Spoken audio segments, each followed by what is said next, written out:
Shalom anak-anak sekalian, kita kembali dalam pembelajaran kita, dan materi kita hari ini adalah sikap gereja terhadap hak asasi manusia. Ya. Nah, sebelum kita melaksanakan lebih jauh pembelajaran kita akan berdoa terlebih dahulu. Bapa di surga, terima kasih untuk saat ini Tuhan. Kami akan melaksanakan pembelajaran materi yang keempat.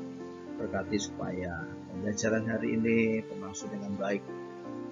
Ketika kami Tuhan belum bisa bertatap muka dan harus belajar secara online, berkati supaya anak-anak kami tetap semangat sehingga mereka boleh mengikuti setiap pembelajaran dengan baik dan mendapatkan manfaat melalui pembelajaran yang disampaikan. Puji nama-Mu, dalam nama Tuhan Yesus kami berdoa. Amin.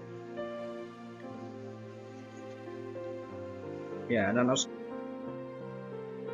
kita akan lihat hal yang pertama, tujuan pembelajaran untuk materi yang keempat. Satu, setelah mengikuti proses pembelajaran, peserta didik diharapkan dapat satu, menganalisis kasus pelanggaran terhadap hak asasi manusia serta memberikan penilaian kritis atasnya sebagai remaja Kristen. Yang kedua, menjelaskan arti pelayanan Yesus dalam kaitannya dengan kebebasan manusia. Yang ketiga, melakukan kegiatan di gereja masing-masing yang berkaitan dengan peran gereja dalam hak asasi manusia. Yang keempat, menulis refleksi mengenai mewujudkan HAM yang diikuti dengan kewajiban asasi sebagai orang Kristen, kemudian mempresentasikannya di kelas atau dengan teman-teman yang lain.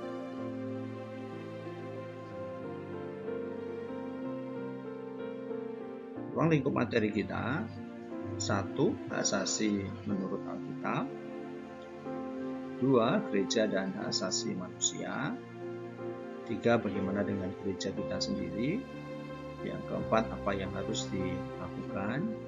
Yang kelima, dialog mengenai kesadaran HAM. Ya, di dalam buku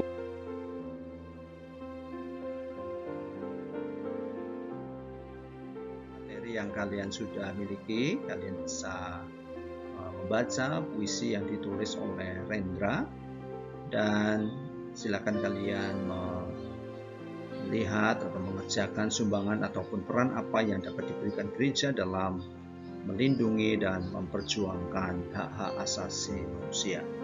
Terus itu bisa dikerjakan di Microsoft Form yang nanti Bapak siapkan.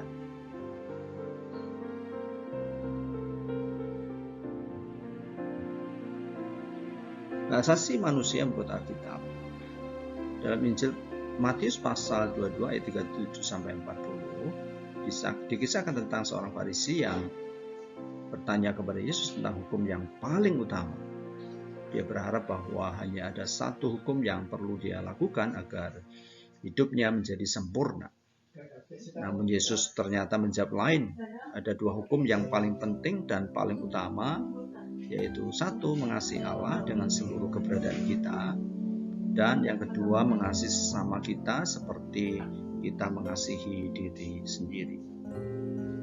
Nah, hubungan dengan sesama adalah cermin hubungan kita dengan Allah. Maka sebabnya kedua hukum ini sama-sama merupakan hukum yang penting. Kasih kepada Allah dan juga kasih kepada sesama. Ketika seseorang mengatakan dia mengasihi Tuhan tetapi tidak bisa mengasihi sesamanya, itu sesuatu yang omong kosong saja, karena tidak mungkin manusia bisa mengasihi Allah tanpa dia mengasihi sesamanya. Nah, itu adalah pandangan Alkitab tentang asasi manusia. Dalam 1 Yohanes pasal 2 ayat 9 dan pasal 4 ayat 20 dikatakan, barang siapa berkata bahwa ia berada di dalam terang tetapi ia membenci saudaranya, ia berada di dalam kegelapan sampai sekarang. Jikalau seorang berkata aku mengasihi Allah dan ia membenci saudaranya, maka ia adalah pendusta. Karena barang siapa tidak mengasihi saudaranya yang dilihatnya, tidak mungkin mengasihi Allah yang tidak dilihatnya. Mengasihi sesama berarti menunjukkan kepedulian kepada sesama, kesediaan untuk menolong, bahkan juga berkorban demi orang lain. kepedulian kepada sesama ini mestinya terwujud dalam upaya untuk menegakkan keadilan dan kebenaran. Itulah sebabnya kita para nabi penuh dengan perintah dari Allah sendiri agar Israel menegakkan keadilan dan kebenaran. Amos pasal 5 ayat 21-24 misalnya menyatakan, aku membenci, aku menghinakan perayaanmu, dan aku tidak senang kepada perkumpulan rayamu. Sungguh apabila kamu mempersembahkan padaku korban-korban bakaran dan korban-korban sajianmu, aku tidak suka, dan korban keselamatanmu berupa ternak yang tampun, aku tidak mau pandang. Jauhkanlah daripadaku keramaian nyanyian-nyanyianmu, lagu gambusmu tidak mau aku dengar. Ya, dan kebenaran seperti sungai yang, tetapi biarlah keadilan bergunung seperti air, dan kebenaran seperti sungai yang selalu mengalir. Nah, sebenarnya bicara tentang menyembah Allah itu sama juga atau sama dengan melakukan hidup adil dan benar kepada sesama. Terus seseorang menyembah Allah tetapi sebenarnya dalam hidup dia melakukan ketidakadilan pada sesama, menindas orang lain, sebenarnya orang itu ya tidak menyembah kepada Allah. Ya, nggak tahu dia menyembah kepada apa, mungkin berhala atau hal-hal yang lain. Nah, gereja dan hak asasi manusia. Ignace Clayton, seorang sosiolog Indonesia, mengajukan pertanyaan berikut ini, kemudian beliau juga mempertanyakan hal berikut. Bagaimana masalah asasi manusia dipandang dari segi kegerejaan? Apakah persoalan hak asasi manusia cukup dikenal dalam kalangan umat gereja? Kalau ada pengetahuan mengenai hak asasi manusia, sejauh mana pimpinan dan umat gereja melibatkan diri dalam perjuangan untuk hak asasi manusia? Kalau ada keterlibatan dalam perjuangan itu, apakah fasilitasi gereja itu semata-mata karena desakan politis atau karena keyakinan agama? Tetapi yang lebih tinggi dan mempersoalkan apakah ada dasar-dasar teologis untuk hak asasi manusia. Dapatkah perjuangan untuk hak asasi manusia diintegrasikan dengan usaha penyelamatan oleh gereja dan diberi mata teologis untuk penyelamatan? Apakah perjuangan hak asasi manusia lebih merupakan masalah keadilan atau masalah perwujudan cinta Mesiani yang diajarkan dalam gereja? Hal yang perlu dipertanyakan ya. Sikap gereja terhadap asasi manusia itu muncul akibat dari sikap politisnya atau karena ingin mewujudkan pengajaran Kristen kepada umatnya. Apakah perjuangan terhadap hal itu merupakan asasi manusia, merupakan perwujudan ya cinta kasih, atau mungkin maksud yang lain. John Moltmann, seorang teolog terkemuka pada abad 20 dan 21 jam, menyatakan bahwa Allah yang menyatakan diri kepada Israel dan orang Kristen adalah Allah yang membebaskan dan menebus mereka. Dia Allah yang menciptakan seluruh umat manusia dan segala sesuatu yang ada. Jadi tindakan Allah yang membebaskan dan menebus dalam sejarah mengungkapkan masa depan sejati manusia yang menjadi gambar Allah. Seluruh hubungan mereka dalam kehidupan manusia dengan sesamanya dan segala makhluk di dalam seluruh ciptaan manusia mempunyai hak akan masa depan sebagai gambar Allah manusia mestinya memiliki martabat yang tinggi dan mulia. Hak asasi manusia tidak boleh dirampas dan diinjak-injak. Merampas dan menginjak-injak asasi manusia berarti menghina dan mengecewakan sang pencipta sendiri. Seperti yang dikatakan oleh Ignace Clayton, penghormatan kepada asasi manusia dipandang dari sudut pandang Kristiani. Teologi Kristen adalah sama saja dengan penghormatan pada setiap orang sebagai wujud cinta Tuhan kepada Allah sendiri. Kajian terhadap asasi adalah kajian terhadap citra Allah, yaitu cinta yang dapat yang menurut kepercayaan Kristen terdapat dalam diri setiap orang. Maka dia juga disebut keadilan. Nah, itu hal yang perlu kita pahami. Citra Allah itu ada di dalam diri setiap orang.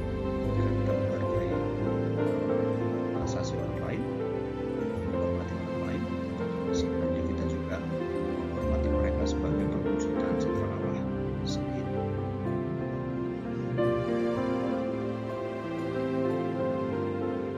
Dan orang Kristen semestinya tidak hanya menuntut supaya diperlakukan dengan adil, mengakui hak asasinya sebagai manusia, tetapi juga memperlakukan hal yang sama kepada orang lain, pada sesamanya, seperti yang dikatakan oleh Yesus sendiri, segala sesuatu yang kamu kehendaki supaya berbuatlah demikian juga kepada mereka untuk mengisi seluruh kemampuan dan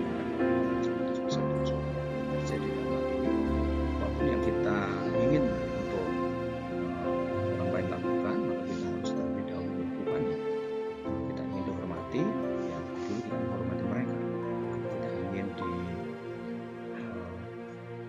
mengasihi, kita juga harus mengasihi orang lain. Ya. Apa yang orang lain ingin berbuat kepadamu, kita mesti berbuat lebih dahulu.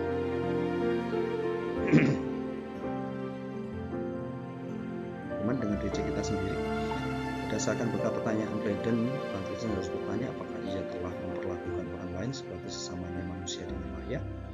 Apakah ia telah memperlakukan pembantu rumah tangganya secara manusiawi? Sebagai majikan Kristen, apakah ia telah menggaji karyawannya secara manusiawi dan memperlakukan praktik kerja yang manusiawi? Apakah perusahaan Kristen telah memperlakukan buruhnya dengan baik dalam mengakui hak-haknya dan bukan malah mengeksploitasi tenaganya serta memperlakukannya hanya sebagai alat produksi semata? Nah, ini perlu kita renungkan. Apakah Kristen telah melakukan hal ini menghormati orang lain yang secara jabatan, ya. Dan jangan lupa setiap orang di hadapan Tuhan itu sama-sama berharga. Yang pimpinan perusahaan, itu karyawan, dimajikan di hadapan Tuhan tidak dibedakan satu dengan yang lain. Di gereja kita perlu bertanya bagaimana hubungan gereja antara pimpinan gereja dan karyawannya. Apakah gereja telah memperlakukan mereka secara manusiawi? Apakah pimpinan gereja membimbing pendeta-pendeta muda dan calon-calon pendeta sebagaimana mestinya, atau malah mengeksploitasinya? Jadi gereja terjadi gereja secara manusiawi, khususnya secara seksual antara kekerasan dan bawah. Dalam hubungan gereja dan orang Kristen dengan sesamanya yang berbeda, apakah terdapat hubungan yang saling memanusiakan? Apakah gereja dan orang Kristen cenderung memperjuangkan hak-haknya semata dan tidak peduli ketika orang lain yang memperjuangkan mereka? Nah, ini perlu kita tahu. Apakah ketika kita ibadah kita tidak menunggu orang lain dengan tempat parkir misalkan jemaat atau kendaraan jemaat, apakah itu nanti tidak mengganggu hak asasi orang lain ketika mobil itu diparkir di jalan? Tentu akan ini hal yang perlu dilakukan juga oleh pihak gereja.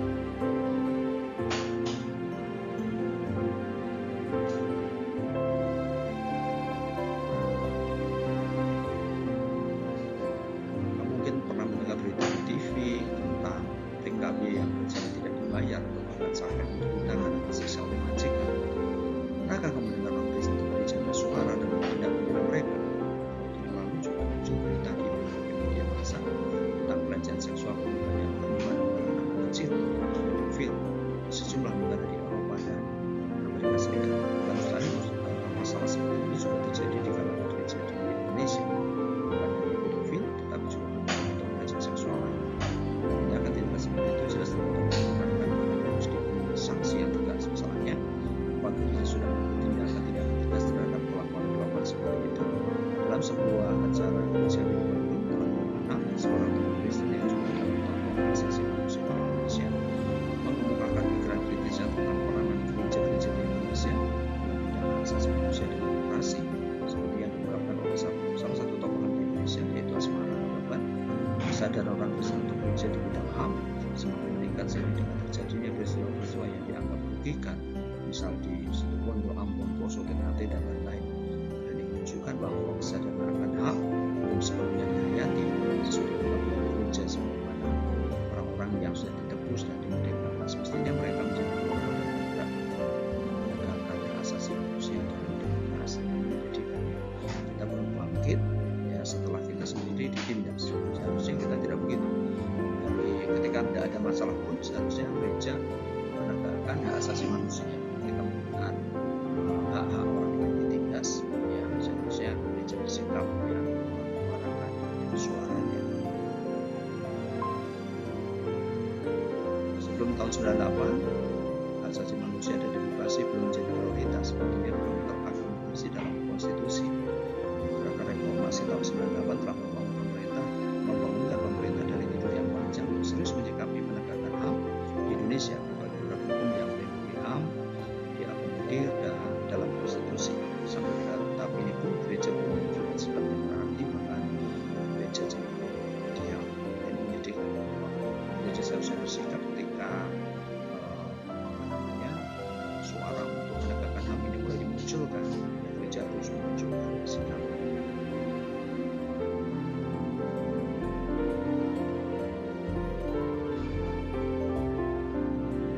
Apa yang harus dilakukan? beberapa pola partisipasi gereja dalam perjuangan demi keadilan dan kebenaran. Misalnya, gereja paham bahwa yang punya tugas dan panggilan untuk bersaksi, bersekutu, dan melayani. Namun pelayanan gereja hanya terbatas pada hal yang karitatif saja, tidak menggali akar persoalannya karena berbagai alasan. Mungkin karena gereja tidak mengerti analisis sosial, atau gereja takut melakukannya apabila di balik semua itu ada penguasa yang berbuat apa saja untuk mempertahankan hubungan. Ini sesuatu yang harus dilakukan ya. Gereja punya tugas bersaksi, untuk bersekutu dan melayani, dan seharusnya ini dilakukan tidak hanya di dalam lingkungan gereja, tapi lebih dari itu harus mencakup semua lapisan masyarakat.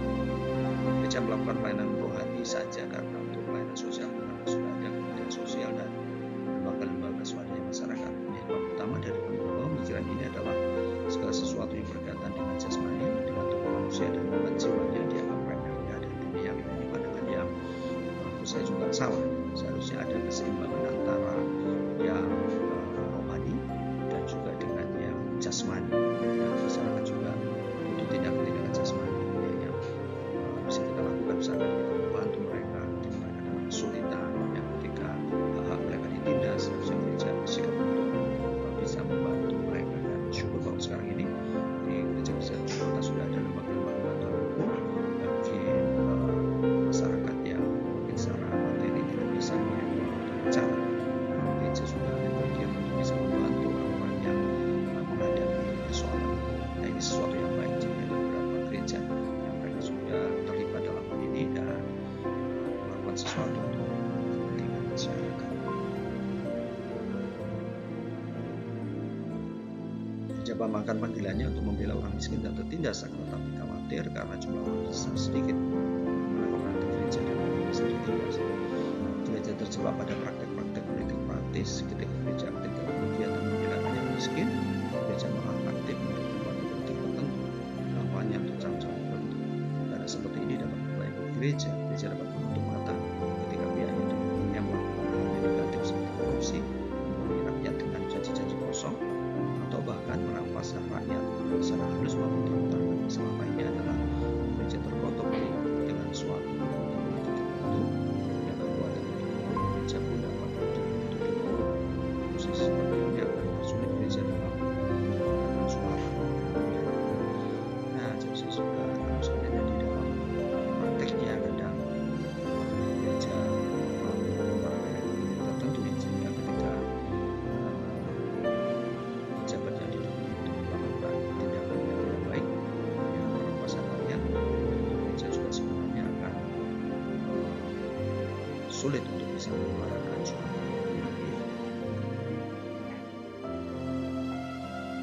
Beberapa pemaparan di atas kiranya memotivasi kamu sebagai remaja Kristen untuk menemukan mana hidup sebagai orang beriman, apa yang harus dilakukan gereja dan umat Kristen dalam menghadapi isu-isu di atas. Di berbagai tempat di dunia kita menyaksikan tokoh gereja yang turun memperjuangkan tegaknya HAM. Misalnya Dr. Martin Luther King Jr. dari Amerika Serikat, Uskup Desmond Tutu dari Afrika Selatan, Kim Dae Jung dari Korea Selatan, dan para pejabat gereja di Amerika. Dan bisa ada Dr. Yang Hen dari Ravi Manik, Kosovo, Cina, Yosefa Alpat atau Yosefa dari Papua, Baptisto dari Jakarta, Jola, saya informasi yang jauh di surat Jawa Barat. Karena dengan kamu sendiri, apakah kamu merasa tergerak atau terpaku untuk berserta dalam perjuangan seperti tokoh-tokoh di atas? Tentu saja kamu tidak perlu dan tidak mungkin menjadi sama persis dengan tokoh-tokoh tadi. Karena dengan hal yang paling sederhana, berani berkata dan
teman-teman semua.